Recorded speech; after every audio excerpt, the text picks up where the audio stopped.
Hello and welcome to the Broad Street Hockey Podcast. I am your host, Ryan Gilbert, and joining me today is not Joe DiMarini. It's Steve Jacot from Flyperbole. You know him. You love him. How you doing, Steve? I'm doing great. It's a Monday night. Eagles are playing tonight. I'm pumped up about that. Phils are in first place, and Matvei Michkov is a Philadelphia Flyer, so things are looking pretty damn good. Yeah, I mean everything's looking up here in Philadelphia. So what can possibly go wrong? We're enjoying sports here in Philadelphia here on middle of September. Yeah, of course, we had the Flyers rookie series over the weekend. We'll get into that here.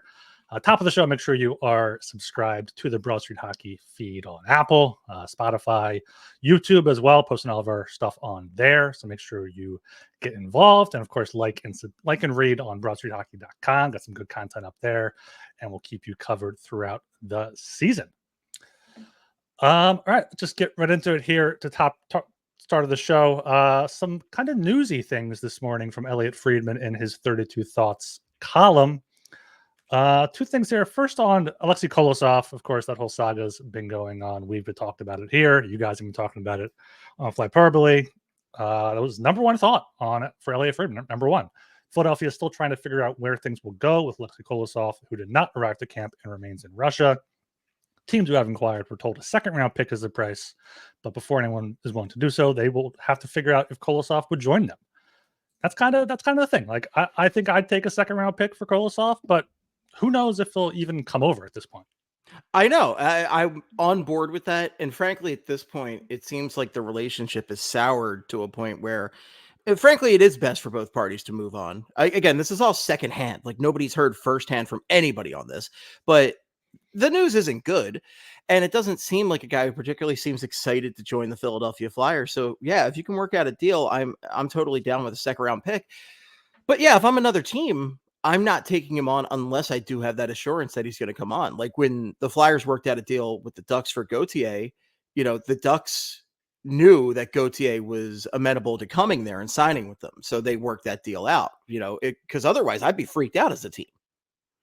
Yeah, exactly. Like if he doesn't want to come over and play, I can't imagine a team right now would guarantee him an NHL backup spot. Even like maybe a team that has a shaky tandem could trade for him and like, okay, start in the AHL, you can maybe join the NHL, but it just sounds like I'm describing the Flyers. Like he had that path completely here. So right. Like my whole problem with this has been, I understand if Carter Hart's here and he doesn't have a clear path to the starting job in the NHL, but Sam Ersson is as unproven as they come.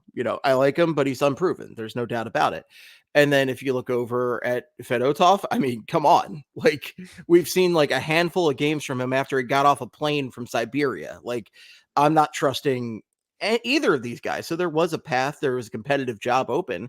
And I mean, if the guy came here for a cup of coffee for a couple months and like was homesick and wanted to go home, like I'm not confident if I'm another team that he's going to, really stick it out until there is a clear-cut starting job available. Yeah, and I think the only thing that would make sense for a team to trade for him is like if a team is okay with him staying over in Russia for this year and maybe coming over next summer. Like if they have a goalie under contract that's a free agent next summer and they're okay, they have a prospect in the AHL already and they just want to get this guy in their system and just have him develop over there. So I feel like that's the only possibility. But also, I don't know why the Flyers just don't do that. Like you said, maybe that relationship is just like gone at this point.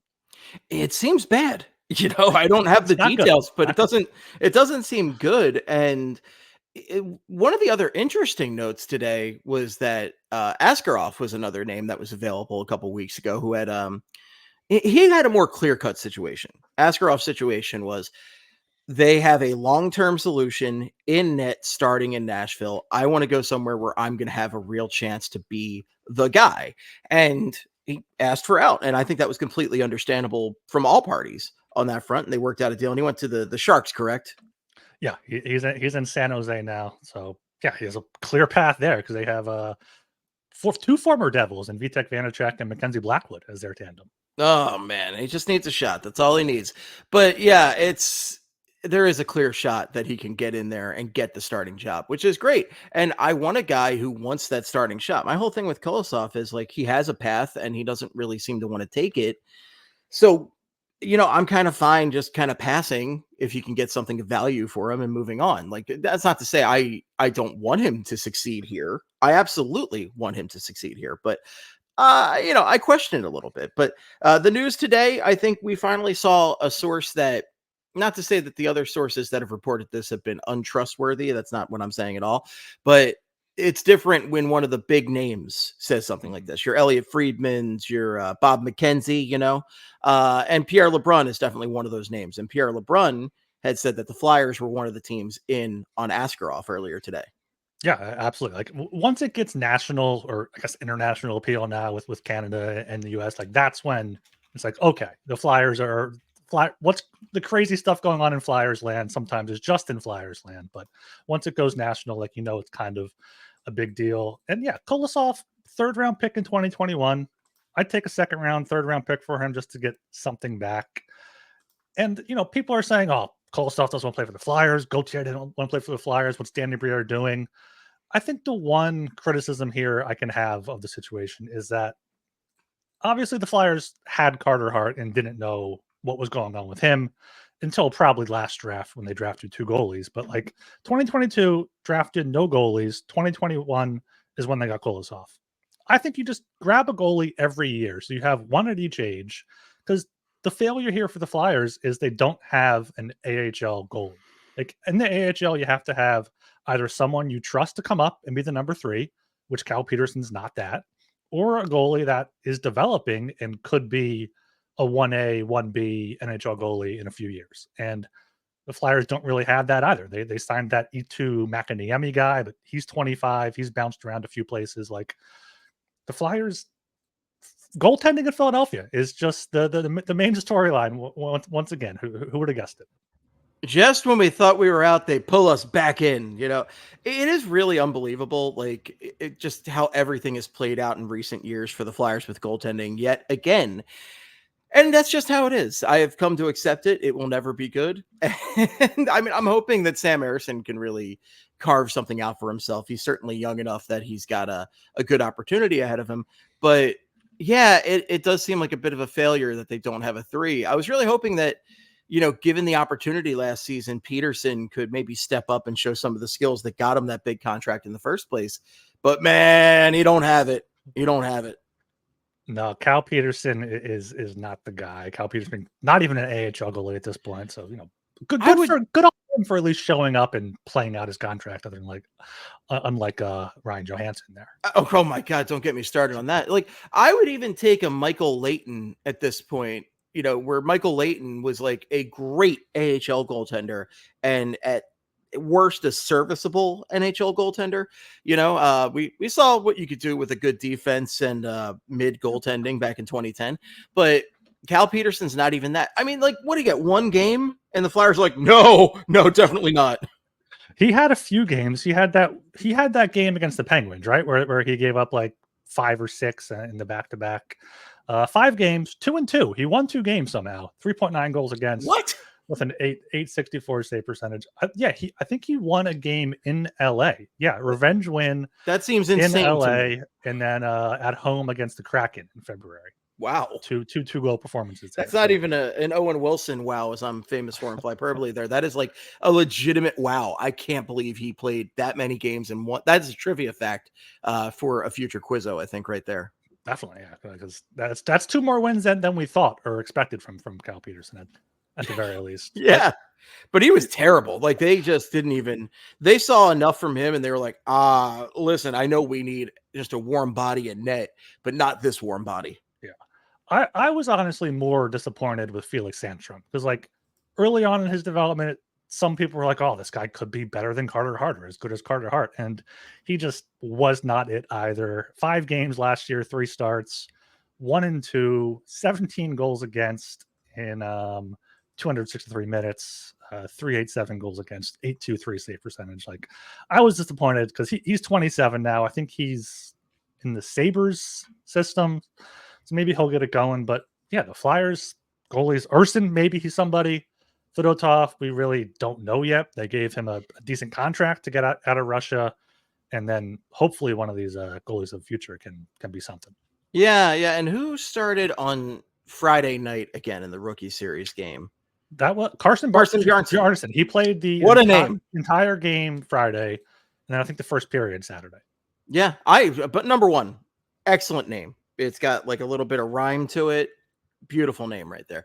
Number two, I mean, it was a rookie game, but I thought he showed some pretty good poise right there. So maybe that could be something for the future. But yeah, they have to get more bodies loaded into the system, and that was one thing that Ron Hextall did right with his draft strategy. Was he did try to get a bunch of different types of goaltenders, get those lottery tickets, because goaltenders are lottery tickets at the end of the day. You really don't know when you are going to get a proper goaltender. That's why so few first round picks are used on goaltenders. Yeah, but like that's why when you have someone like Askarov and he's out there, you offer a first round pick, which apparently the Flyers did. They were in on Askarov along with the Hurricanes, Canadians, and Avalanche, and the Sharks who did get him. There was speculation before that the Flyers were in on him, but the Sharks or the Predators didn't like the package. And according to LeBron, like the Predators really wanted to get Edstrom was his name from the Sharks, who they got from Vegas. So, it seemed like maybe the Flyers ponied up the same number, like the same level of value. But like if you have the value but not the fit, like if they want a center and you offer a winger and a defenseman and a pick, they're not going to do it. So It is kind of interesting that the Flyers were in on Askarov, because I wonder if that would have like included Ursin.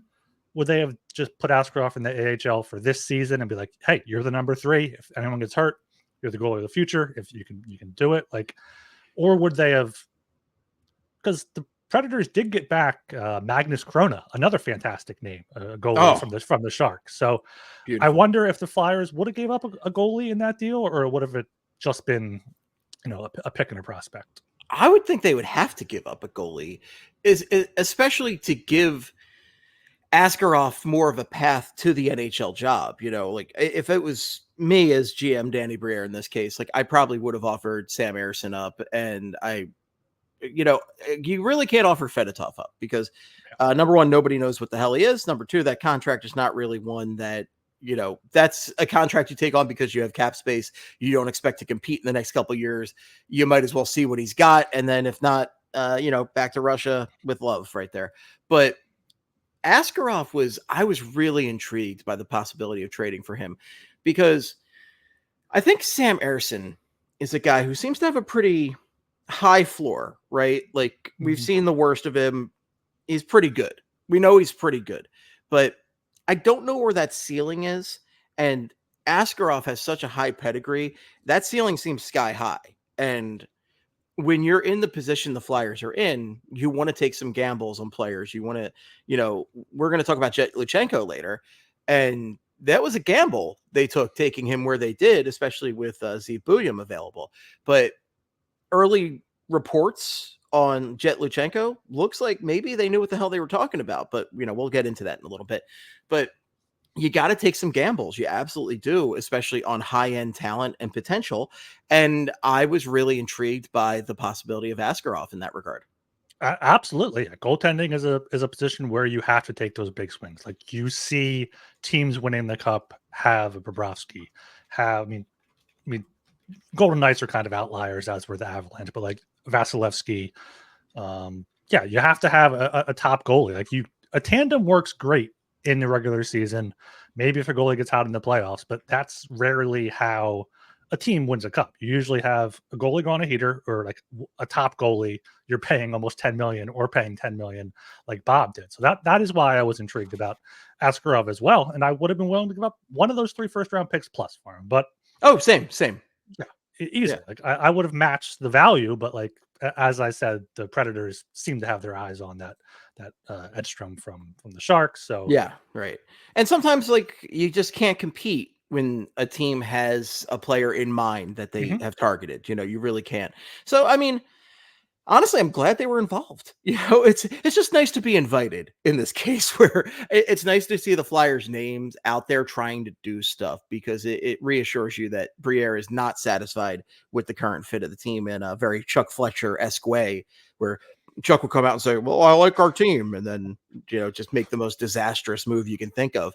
It's nice to have Briere out there in the rumor mill to try and improve this team wherever he can. Yeah, especially because I was surprised that they were interested, because Thomas wrote a great article of why they won't trade for him, because they believe in Ursin, the whole Fedotov situation. Like, imagine you fight with Russia to get Fedotov over here. And you're like, we're going to trade him after seeing him for 2 games. Like, that would have been a whole international debacle there. But yeah, goaltending is going to be interesting. Like you said, Carson Bjarnason looks like he could be decent. I think he's in the WHL with the Wheat Kings, if I'm not mistaken, for this season. I did like what I saw of him, what I could see of him at the very least during Friday night's rookie game. If you guys were able to tune in, Steve, first of all, how did you watch the game? Because it was only streaming on the Flyers website. Did you have it on your phone, iPad, computer? Did you cast it to your TV? How did you watch it? First half of the game was laptop on my work computer monitor. It's my property, by the way, so nobody can get mad at me for misusing company property. So I streamed it on my laptop on the computer monitor, and the only reason I didn't put it on my TV was the fact that the Phillies were playing the Mets. It was a big game. Nola was pitching, and I'm like, we got to watch the Fightins, right? We got to watch the Fightins on the big TV, and we'll watch the internet stream on the monitor. And then Nola started off great. Had 6 strikeouts in a few innings. Was looking good. And then all of a sudden, the score was 10-0 Mets. And then a decision was made on my end that, despite the quality of the stream at hand, it needed to go on the big TV because I couldn't watch any more of that damn Phillies game. Yeah, no, that makes sense. I did get it going on my TV from the get-go. I'm a sicko. I wanted to put it on my big screen. I had it airplayed from my phone there. So it was all right. It was working. But like, everyone was excited to see Michkov. Everyone was excited to see Jett Luchanko. But I think the real breakout star of Friday night's stream, Flyperbole has our friend the rat. The Flyer stream had our friend the mouse cursor. The mouse cursor just in the middle of the screen for, I don't know if it was most of the game, but it was a decent portion of the game. It was at least like most of the third period, because that was when I really noticed it when it went to the big TV. And I, not to pat myself on the back or brag, but I have a pretty friggin' big TV. So once I put it on the big TV, I was like, is that mouse cursor been here the whole game? It was dead center too. Like, I don't know what the stream started off terrible because, and they knew it. I forget who did the play-by-play and color commentary. Brian Smith and Jason Martinez. Yeah. Brian Smith and Jason Martinez, who did their best with what they were given. But like, they apologized from the start about the picture because it looked like it was somebody's iPhone from the very top of the stadium. And this is not a big stadium we're talking about. The Phantoms play, I think, I haven't been in there, but I think it's only one level. I've been in the Reading Stadium, and that's only one level. There's a small set. I went to the rookie game back in Nolan Patrick's rookie year, actually. So there's like a second level, but it's a very, very, very short second level. Like, think smaller than the Spectrum, if you ever went to the Spectrum. Like, the Flyers, like, club level there. It's very small. Right. That makes sense. So yeah, like, wherever this phone or camera that they had, it was at the very top of the stadium. And like, it looked like you were in the rafters at the Flyers stadium. It looked so far away. Like, if it was me, I would have just sent an intern into any empty seat, because there were plenty of them down low, and just had them broadcast from there, but they didn't. So you couldn't see anything to start the game. It's just like so far away. It was really hard to follow. And then eventually they hooked into the camera system in the stadium. So you were able to get proper hockey views. So that was a lot better. But whatever they were using to cast it, they left the mouse cursor, like where my finger is right here.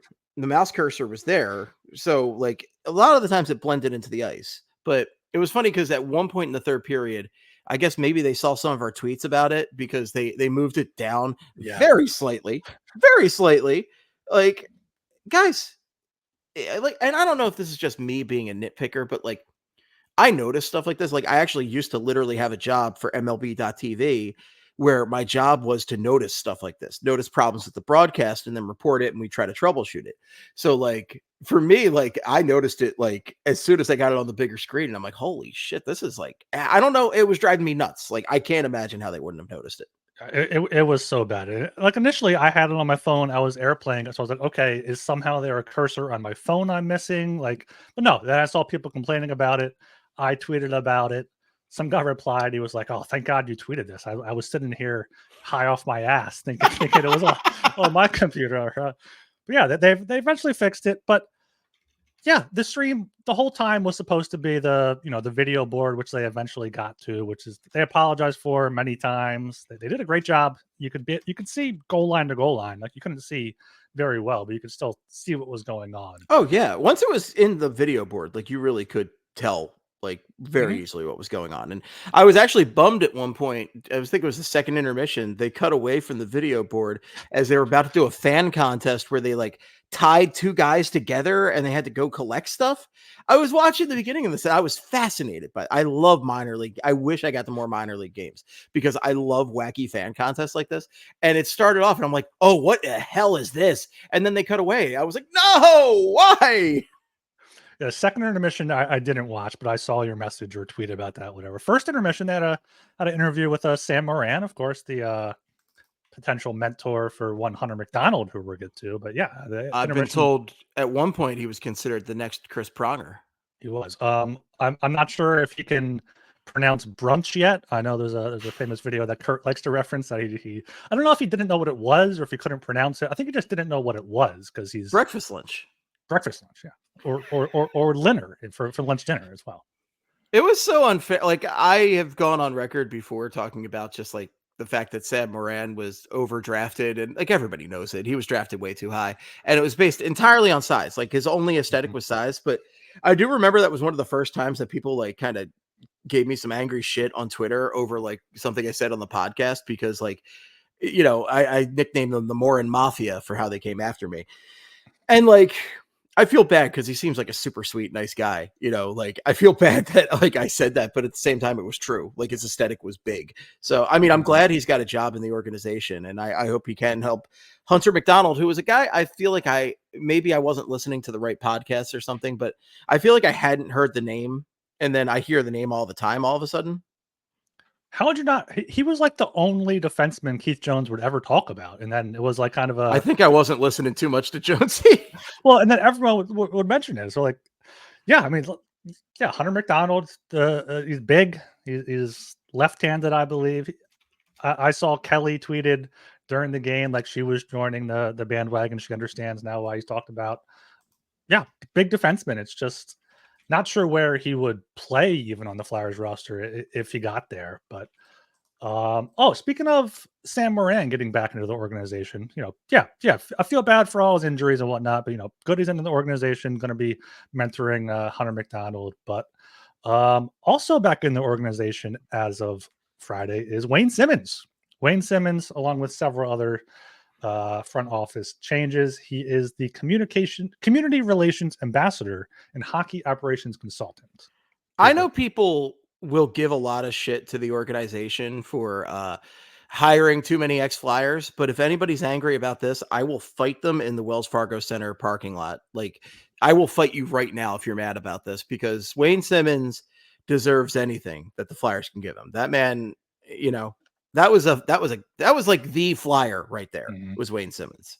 Yeah. I mean, thank God they got him and even Shen back in that Richards trade. They got some value fan favorite back for Richards, but Yeah, I mean that was like I always say about those trades, like, when you look at them on paper, yeah, they're good trades on paper, Mhm. but it's just a complete disaster for the franchise as a total. But they got a fan favorite in Wayne Simmons. They got a low key like MVP for at least the team in Sean Couturier for a couple years, and they got the man who can pass into the back of the net like nobody else, Jake Voracek. Yeah, best European player in history, franchise history, I believe, so far. I think so. It's wild to think about. Jake Voracek's one of those guys. When you look at the all-time numbers in the Flyers and you see his places, like you're stunned by it. And this is not to insult Jake Voracek, 'cause I'm not trying to get blocked here. Okay, I haven't been blocked. I don't want to be blocked. Please don't at him for me. I do not want to be blocked by Jake Voracek. But Jake Voracek's just a guy you didn't expect to have maybe the numbers he ended up having in his Flyers career. But yes, impressive ass numbers. 10th most points, 604 in 727 games. Yeah, 10th most up there. Clark, Drew, Barber, Prop, McLeish, Lindros, Kerr, Leclerc, Recchi, and Voracek at the top 10. Just beating out Rod the Bod with 601. He had 3 more points than Rod the Bod there in one more season. But, you don't have to look into the details there. I mean, it's nice to be up there, I mean, Yeah. that's very impressive company right there. Absolutely. Yeah. Maybe they'll bring him back as some sort of like weasel control, like pest control, weasel control for the media at some point. We know how much he enjoyed that for Voracek. But yeah, Wayne Simmons was good to see him back in the organization. It really is. I mean, and I love that he's going to be interacting with the community. He did so much for the community when he was here, the hockey community and Snyder hockey and everything. So it's going to be a great role for him. And it's just going to be great to see him around the building. I mean, the Flyers always have great alumni that are just, you can find around the building at all times. So to see that face around there is going to be really great. Like that guy, I've said this before, I'll say it again. That is like a man who was made to be a Philadelphia Flyer. He fought people, he hit, and he scored. What more could you want? Yeah, Wayne Simmons, easy fan favorite. Thank God we had him through that awful 2010s. I mean, he was definitely one of the high points of that decade. Easily. All right, but one of the high points of the next decade, hopefully, let's get into him here with the rookie series Friday night. The debut of Matvei Michkov. Of course, he did score that great goal kind of from behind the goal line there. Was that on the 5-on-3? I think it was on a 5-on-3. It was on the 5-on-3, yeah. But like what I loved, number one, I love the fact that he scored, right? Like that's his bread and butter. That's what he's known for. He is known for his scoring ability. But what I liked about it was the craftiness of the goal. And it's stuff that you just can't teach, right?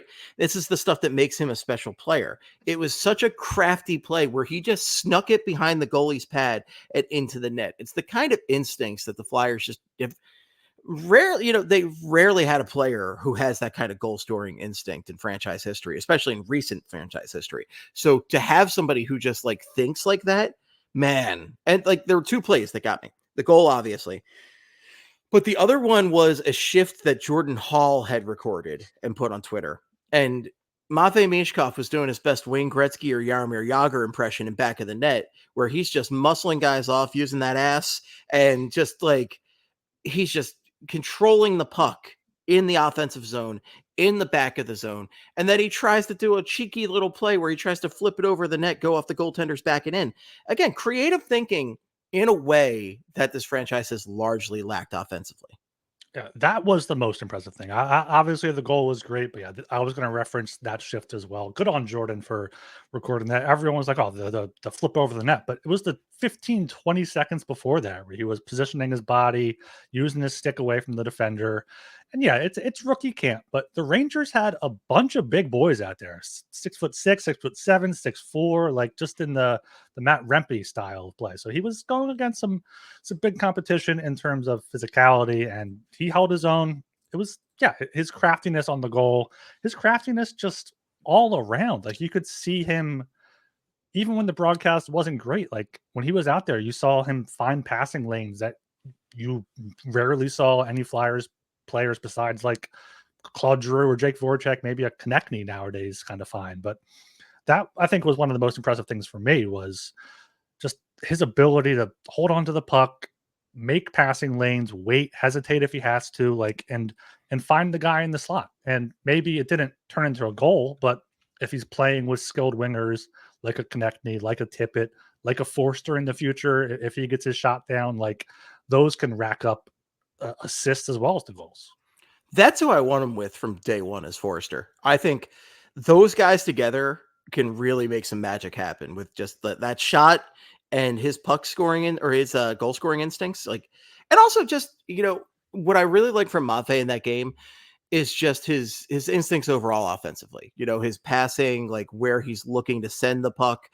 And it's stuff that, like, he's never played with these guys. He doesn't know any of these guys, and he was already, like, commanding stuff on the ice. Like, it really was an impressive debut, and I'm very excited to see what he can do with NHL level talent. You know, I think it's going to be a really thrilling year, and I can't wait to see this guy on the ice. Like, he really did show us why he's special. Oh, absolutely. Him and Luchanko seem to have chemistry Oh, kind of immediately. I know they were together in practice before the game, but seeing dude, Luchanko live up to his name and just jet down the ice, and I mean, even Elliot Desnoyers was keeping up with them and making some nice plays. But the the Michkov, speed. The speed, man. Mhm. It's like you never see speed from this. I've never seen a fast Flyers team. So to see Jett live up to his namesake, to see Desnoyers, and you know who else really impressed me, and I'm sure we'll get into him in a minute, but Samu Tomala. Samu Mhm. was moving out there, and his creativity was off the charts too. So I think there is, like, you know, there is some real speed in the pipeline, and you love to see it. Yeah, and J.R. Avon was speeding around out there. Alexei Gendron too. I think Joe's a big fan of him. He was speedy as well. One of those two had a great shift before. I think the Flyers' first goal, maybe in the second one, the deflection goal in front there. But yeah, good to see a few different guys impressed there. But the Luchanko Michkov connection is one thing I'm really looking forward to. Like, obviously he's not going to be in the NHL this year, but maybe next year. Definitely a possibility for the year after. Get him with Michkov. I'm unsure who I want to see Michkov with in the NHL this year, because like I kind of want to see him with like a Tippett or Konechny on the wing, because I do think Tortorella is going to put him with Couturier no matter what. So I don't know if he'll put Forster and another defensive winger there, or if he'll put Tippett. I think Couturier obviously doesn't have the speed anymore, but like if they have Michkov and Tippett flying down the ice, they can have Couturier kind of just catch up a little bit. Well, I think the one thing, if you're concerned about with Matvei Michkov, is his defensive capability, right? His defensive skills, capability, prowess, because those big scorers aren't usually thinking about defense. You look at Alex Ovechkin, right? Like, he does some big hits, but he doesn't play defense, right? Like, it's not really his thing. So when you have Matvei Michkov going out there, I don't really want him thinking about defense. I don't give one damn if he's good on defense. I really don't care. I just want him to score goals. So if you put him with like a guy like Sean Couturier, who is not like a shining star offensively, but the man obviously knows his defense, right? Like, you put him with Couturier and you put him with somebody like Konechny, who has turned into a defensively responsible winger, which is still wild to me, or Tyson Forrester, who has shown a great prowess at that very early on in his career. I think that's really intriguing. And just to go back to Jett real quick, like, what I really liked from Jett was his face-off capability in that game. You know, Jett really, like, showed me a lot in those rookie games, where I think now he could very legitimately be a high up center on this team moving forward. Yeah, you stole my exact point I was going to make. Like, I don't want Michkov focusing on defense. Obviously, he's going to have to for Tortorella for this team, but if he was just floating around the top of the offensive zone, covering one of the points, I'd be fine with that. We want Like, you to I'll eat score. my hat if John Tortorella is coaching him when he's 25 years old. You know, like, I don't think there's a chance in hell. There you go. Yeah, exactly. So you don't want him wasting that energy on defense. Maybe if you're holding a lead, two goals up, sure, you want to put him out there, play defense, but like, you want him to score. You want him to use his mind offensively, both energy, mental and physical. You want him to focus on pushing play forward, scoring the puck in the net. And yeah, Luchanko, I didn't notice his face off, so I'm glad you did. I mean, I wasn't really paying too much attention to. I more heard the broadcast note that he was very good on faceoffs, and I kind of took that. But hey, listen, I just like that he's doing that kind of stuff, and I like that he's got chemistry with Michkov early on. And that also shows me a lot about the front office if they're identifying guys who can complement their future star player. And I think that's a huge factor. You know, a lot of people really question the Jett Luchanko pick, and for good reason. Luchanko was projected out as a second-round pick. You know, he was not projected as a first-round, let alone a mid-first-rounder, especially when Steve Bullion was available.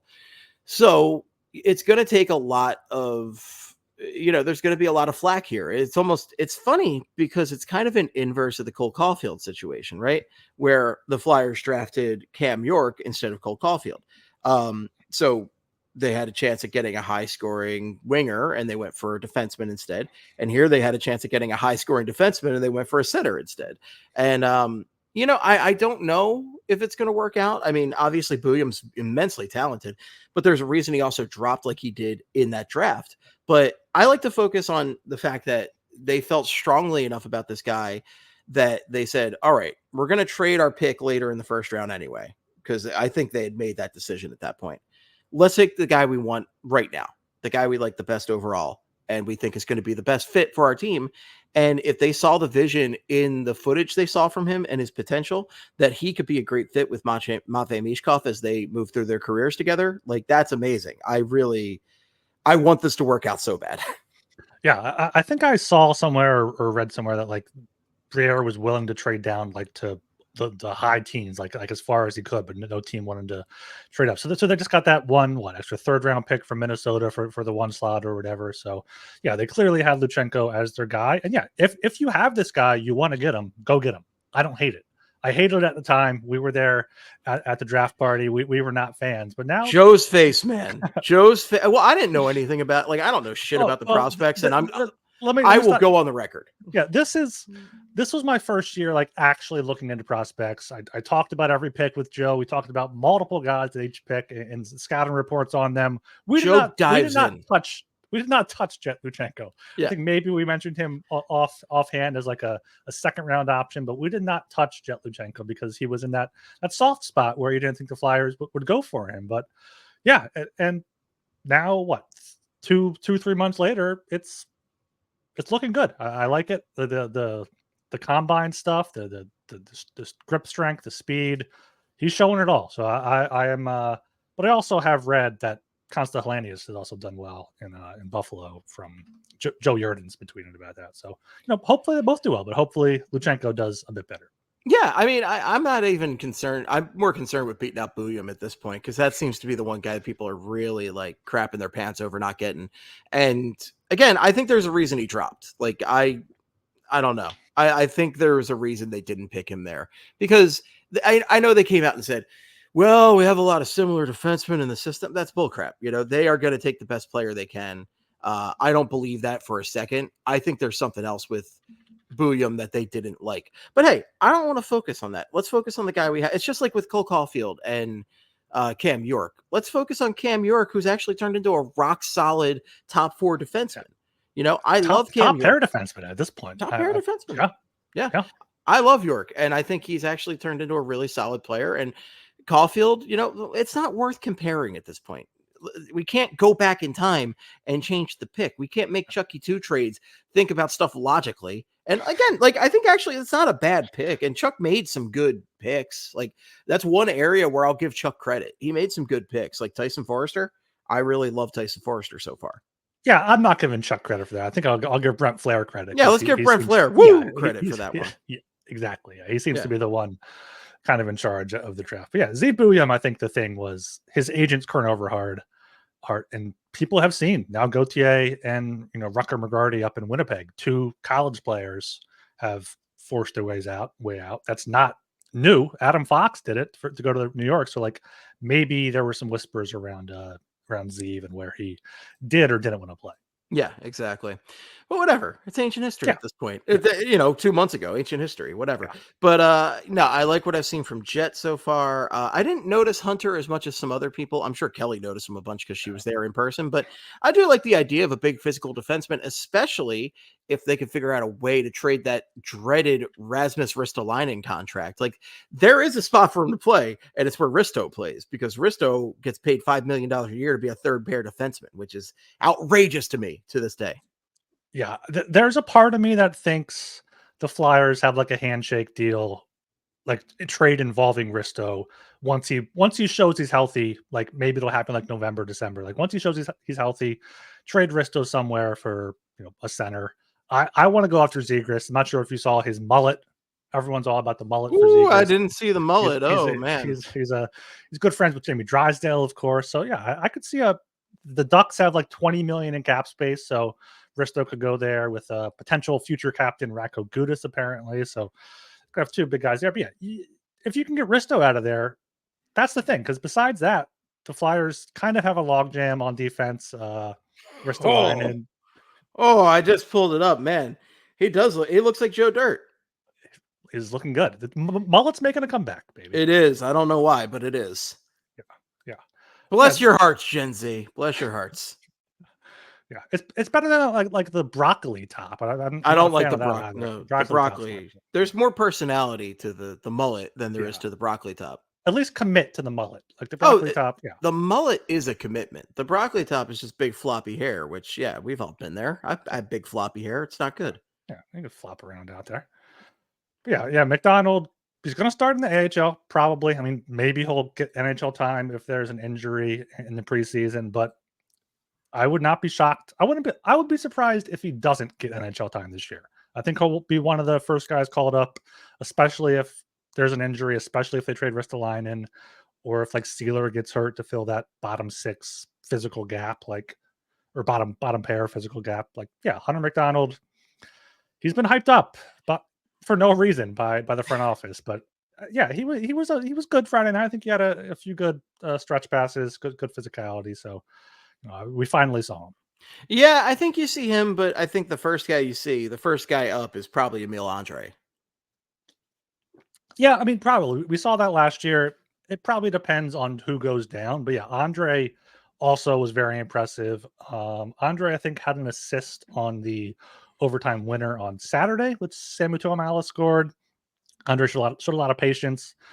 You just think last year he just wasn't physically ready for the NHL. So right. After a year in the AHL, hopefully he'll either have someone good down there to play with, which I'm not sure if they'll pair him with McDonald because they're both left-handed, I think. But yeah, Andre definitely has the most potential of the Phantoms defenseman right now.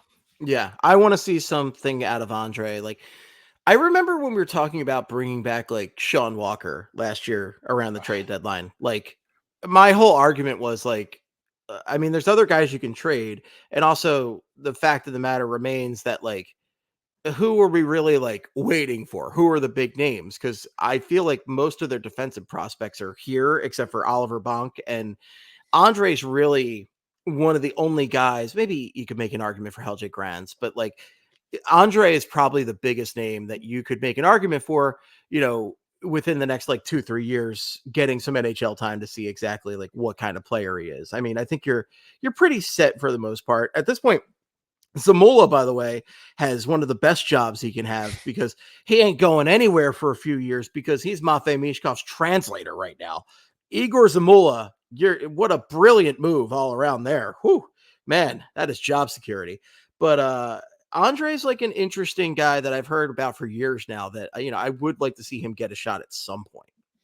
Yeah, I think he does deserve a shot. He wasn't really on the radar last year, but his camp earned him a spot. So maybe that happens again this year, and maybe they ease Risto back. Maybe they kind of rotate Risto in because they have a back-to-back to start the season. They have a bunch of games all condensed together. So it's not going to hurt to carry 7 defensemen, but I don't know if they'll carry 8 because you already have Eric Johnson as that kind of 7th guy. Maybe if someone's hurt, they bring up Andre. But yeah, I want to see some of these guys that we're not expecting impress in the training camp. There's not guys.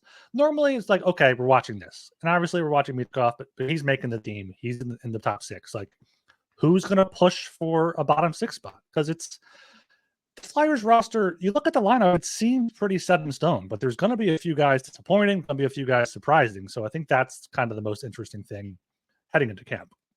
Yeah, that's really interesting. And then, I think they're pretty set as far as most of the offensive roles. But one guy that's kind of, almost, he's not quite knocking on the door, but I think he could be with an impressive showing is Samu Tuomaala, who I thought had probably the most impressive 2 games of anybody in the rookie class over the weekend. Like I really saw some creativity that I did not expect out of him on the offensive side that I don't know if it's going to translate to the NHL game, but it intrigues me enough that I want to see if he can do it. Yeah, I mean, he definitely disappointed last year. Last year, I think, was his first year in the AHL, so first year in North America even, because he was playing over in, where is that? Switzerland, Finland before that. So yeah, last year, I mean, 43 points in 69 games is still fairly nice for him. You know, as a young rookie there, adjusting to North America, adjusting to playing against, you know, playing that's AHL's second best league in the world for a reason. So yeah, you know, especially on a bad team like the Phantoms, didn't have anyone really to pair him with. So yeah, good to see him in the rookie games. Yeah, I think he's definitely one of the guys where if they didn't have their roles set out and didn't have potentially 9 top 6 wingers, like he'd be in play. And maybe he pulls a Brink or Forster from last year and is able to take someone's spot, but I think it would take injury. Or Yeah. I've seen people talking like if Bobby Brink gets outplayed, maybe they make Tuamala on the roster. I don't know if you can send Brink back down to the AHL at this point, though. I really want Brink to get this year. I think is Brink's year to sink or swim, right? Like I want to see what Brink has full time at the NHL level this year. I think he's got a very intriguing talent. I want to see him succeed. Let's see. I mean, they're going to have to make a decision at some point in the next few years about wingers because, like, they actually have some great wingers that they really like. There's almost too many cooks at wing right now, which is weird to think about because it's the inverse of where the Flyers typically are in history, where they have too many setters, you know, and too many two-way setters. We would kill for too many two-way centers at this point.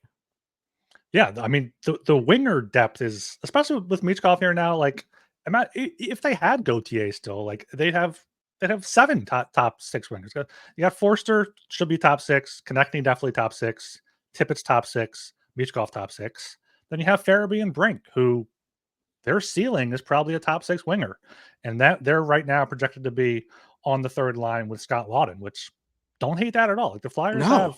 Flyers have on paper 4 second-ish lines that can just roll, and any of them can be the weapon on any given night. Yeah, it's a good position to be in. And like the have the fact that we're talking about like, man, do we have to trade Joel Farabee is like crazy to me because like he's got a great contract. He's a Yeah. very talented player. But the fact is, like, they have so many young guys in the pipeline right now. Like, they're going to have to make a hard decision like that. And guess what? That's a great position to be in because you are controlling the trade at this point. Like, you don't have to necessarily trade any of these guys, but if the right price comes along, let's do it. Let's make a deal. And then that helps fill the pipeline. Like, I like, there's say what you will about the current prospect system, but the fact that they have 3 first-round picks coming up, they have some guys they can make some trades for, there is a lot to play with. And I think the future is really bright for this team. Yeah, absolutely. And like that, I think that's kind of why some people were upset that they re-signed Konechny, because they have all these wingers coming up. But it made sense to re-sign him. It's a fairly decent deal. One of the top, I think he was listed as one of the top 20 right wingers on, I think Jay Fresh or someone had that thing on Elite Prospects. So yeah, they have these guys. Farabee's contract's great, $5 million until 2028. Like, he's gonna outperform that unless he gets hurt, I think. So yeah, and you got the at the Mojo Dojo Casa house too. So you can't trade him, because who's gonna own that? You can't. Right. Yeah. You need the vibes, baby. You need the vibes. That's what Travis Konechny brings too. Travis Konechny is a leader on this team. He wears the A for a reason. That is a guy who brings the vibes. He is 100% like, he's the face of the franchise right now too. Like, Mishkov's going to be it in no time, but in the short-term future, he is your best player and he's the face of the franchise. And Yeah. you need a guy like that for a few years. You need a reason to show up at the damn arena. And that's not to say other guys won't step up. I think Tyson Forrester is going to be a stud this year. I am pumped for Forrester this year. But man, like, it's a good problem to have. You have guys that are assets that you can trade and you can play around with. And guess what? If Jett Luchanko ends up being, he probably won't be a 1C, but you never know. He could be. Then you can use one of these wingers to work a deal for a 2C or a 3C. Like, there's a lot to like here. Yeah, absolutely there. And yeah, just you talking about that, like hearing that, like in a few years, if Couturier suffers a season or a career-ending injury, next captain, you think Konechny or Michkov? Man, well, do we want to put all that pressure on Michkov to, I don't want him to concentrate on scoring, not being a captain. I mean, I guess it's going to depend on the vibes, but I would think the early contender would be Konechny, just because, like, he's been here so long. It's for the same reason that Couturier is the captain right now, right? Like he's been here for so long. He's definitely like a guy who's had leadership roles. And also who knows I don't know what the vibes are like with like Travis Sanheim or something, but that's another guy who's been here a long time and could be a potential. And he ain't going anywhere anytime soon with that contract.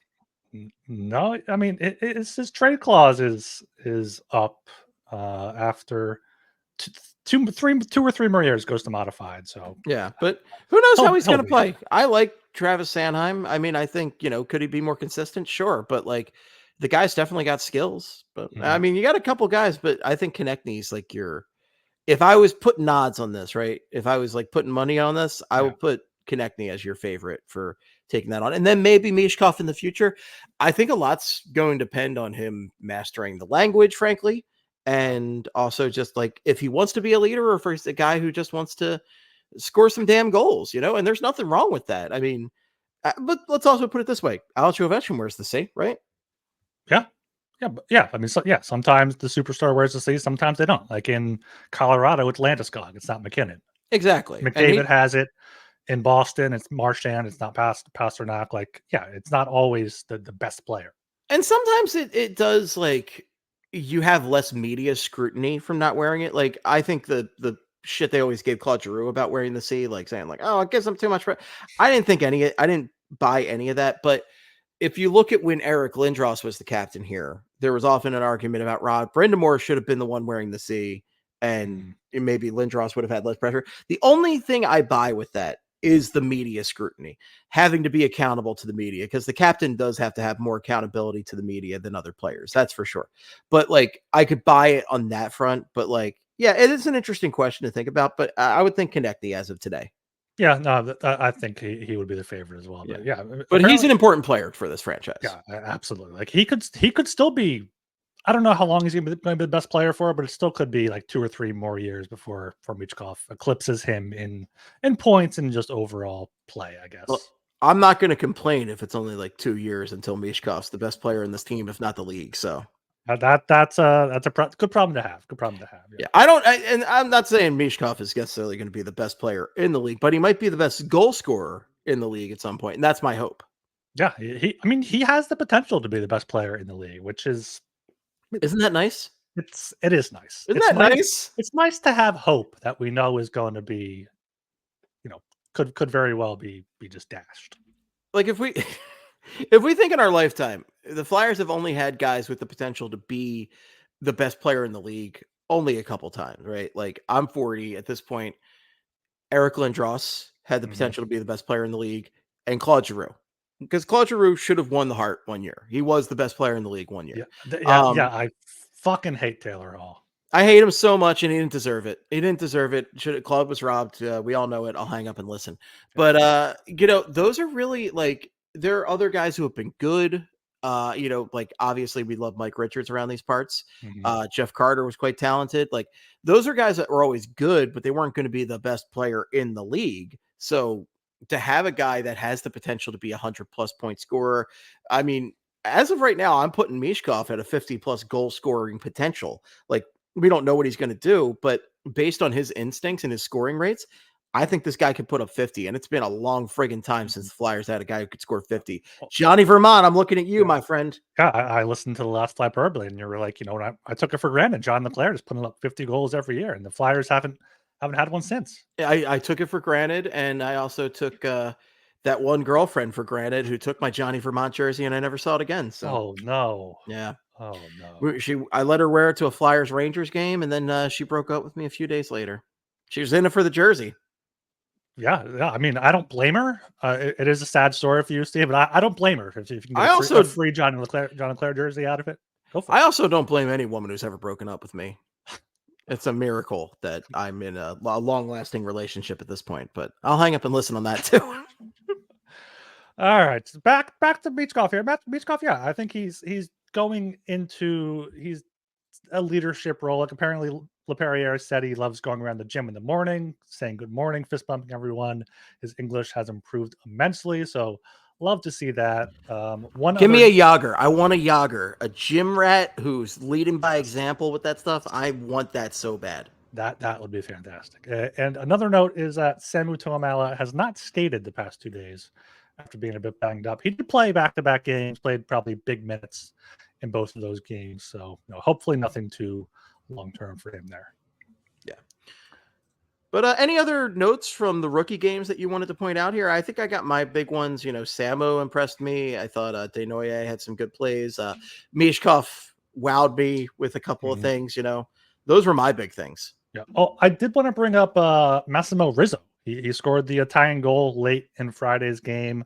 Also, think he could be a low-key candidate for the bottom six this year. It's going to be his first year in the AHL. He played 4 years at Denver. He's 23 already, so he can bring some of that leadership. He wore the A last year for Denver, 44 points in 30 games.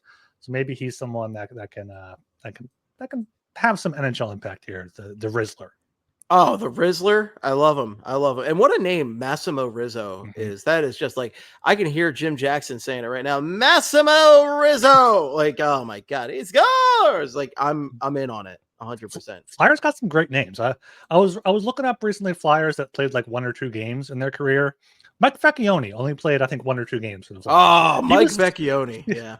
The Hobie Baker guy. Yeah, Hobie Baker guy. Mike Vecchione, yeah.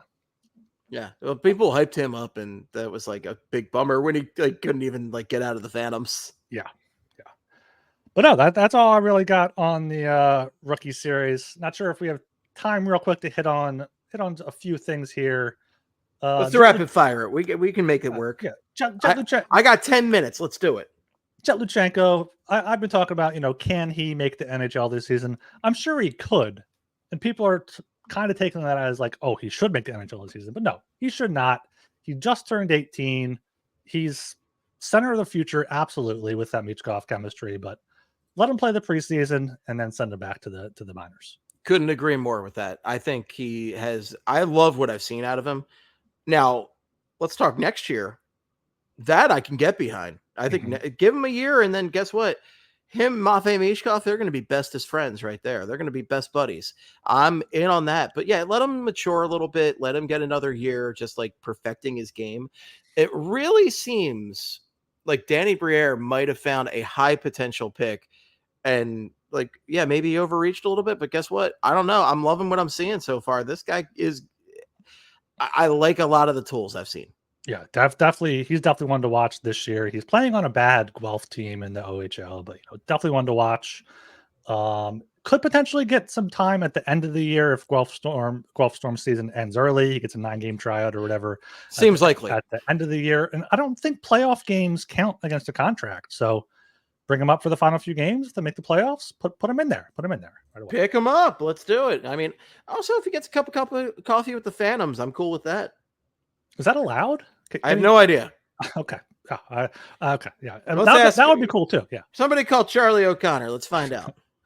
Yeah. And then on the flip side, Keith Jones left the door open for Oliver Bonk to play in the NHL this season.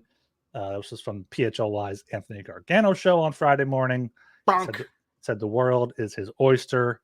So, the bell of the ball. Maybe he can take Risto's spot if they have a deal worked out for him. But I'm all about that too, to be honest. I love what I've heard about Bonk. Talk about a high riser that they overreached on, right? Oliver Bonk is definitely fitting that description. I'll be honest. It doesn't matter what they do. I just don't want Rasmus Ristolainen here anymore. He seems like a super nice guy.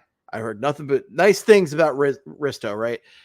I don't like his style of play. He's way overpaid for the role he plays on this team. Okay. If I have a massive defenseman in there, I want him just murdering people. Okay. I want him showing up like a wrestler, tossing people into the rafters. And he doesn't do that. He doesn't really play.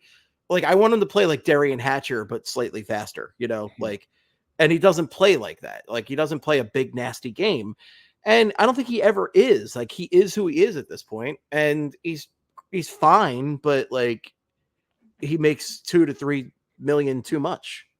Yeah, and McDonald was getting into it with the Rangers all game long on Friday. He was given to their bench after he got high sticked. So they were big boys. They were big boys there. So McDonald could potentially bring that physicality for them. I'm not down on Bonk, but I want to see more from him in the OHL. I want to see more at even strength.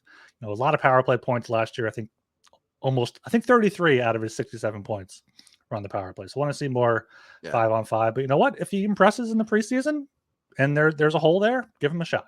If there's a hole there, which at this point, not too much, because you've got York, Sanheim, Drysdale, Zamula, and Sealer, right? Like those guys are. Who am I forgetting here? York, Drysdale, Sanheim, Sealer, Zamula, Risto, and then Johnson. Yeah. And Johnson, but Johnson knows his role. Johnson knows he's here to like basically be another coach and sit in the press box and then like play if they need a warm body. Yeah, exactly. Which is why I like Johnson in that role, because you don't want a youngster just sitting around in the press box, like collecting dust and eating Flyer-shaped pretzels. Like they're not getting good experience that way. So you want an old timer who's like, hey, look, I know my role. I make league minimum. I'm going to do this. Yeah. That's where I could see Bonk coming up, is if Risto tweaks something. I think if it's a left-handed defenseman, it's going to either be McDonald or Andre, because I think they want to keep Andre on the left side, and they already have Sanheim, Drysdale on the right side with Risto. So right, kind of where I'm at on that. Final thing here, Steve. I'm not sure if you saw the Flyers announce their promotional nights and giveaways for this upcoming season. I did not. Just gonna run really quick here through some of the giveaways. None of the theme nights or community nights, but some giveaways here. Got a home opener T-shirt. You got a Flyers fanny pack. Steve, you a fan of the fanny pack?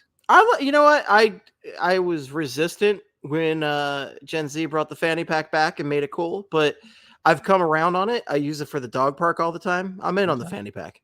Yeah. I'm a fan of the gritty fanny pack. I'm not sure if they gave that away a few years ago or what. Yeah, no, I think that was last year. I wanted to get that. I wish I had gotten it. I wish I had one of those. That's good. What I found the fanny pack is great for, because we've gone to a lot of like comedy shows lately and just like little theaters in Philadelphia, and a lot of them are just like BYOB. I can fit like 2 to 3 beers in a fanny pack and bring it to a show like this, and it's actually perfect for that. Okay, there you go. That's on Saturday, October 26th against the Wild. I believe that's a 1 p.m. start there. Got a few dollar dog nights on here. Happy to see that. Dollar ice cream day. Picking up the slack for the Phillies. Yeah. PA lottery coupon giveaway. This one here, Saturday, February 22nd against the Edmonton Oilers. A gritty nightlight. Now, a nightlight is made to keep nightmares away, but I could see this be something where it's nightmare inducing. It's actually going to bring demons into your home. I'm in on that. I love it. I love that the Flyers have just leaned into gritty being like kind of horrifying, but awesome at the same time. Yes, absolutely.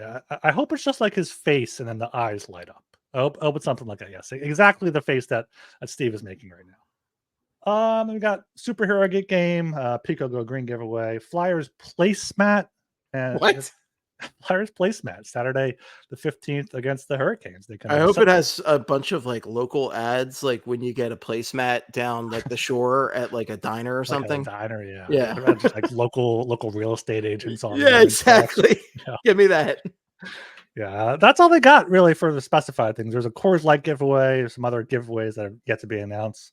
Don't see any pictures here yet, but I'm excited to see what the fanny pack looks like as well. I would not be. Sorry to interrupt you. I would not be surprised if they work something involving Michkov in there too. Oh, I think absolutely, yeah. I think they'd be fools not to be honest. Frankly, the Flyers should be giving like Michkov shirtsies to like everybody they can find. Like, let's spread the word on how awesome this kid is and the next superstar in Philadelphia. Like, get it going. Give us shirtsies tomorrow, and then we'll start just handing them out on the street like the Joker from a parade float. Yeah, well, they have the home opener t-shirts. They could put some sort of Michkov slogan or face or something on there. Which reminds me, one final thing, Steve. I've seen a lot of people hating the Mad Russian nickname, which admittedly is not a great nickname. Anything off the top of your head for him? I think it's just something that's gonna evolve over time. For him. I'm gonna definitely come up with something eventually, or at least the fan group, because I love coming up with fan group names. Yeah, the Mad Russian. The only reason the Mad Russian doesn't work for me is just because like he doesn't seem that mad. he seems like he's actually very calculated and like crafty. So like I feel like if we can work something with like the craftiness in there, that'd be great, because it just seems like really like kind of sneaky in a way.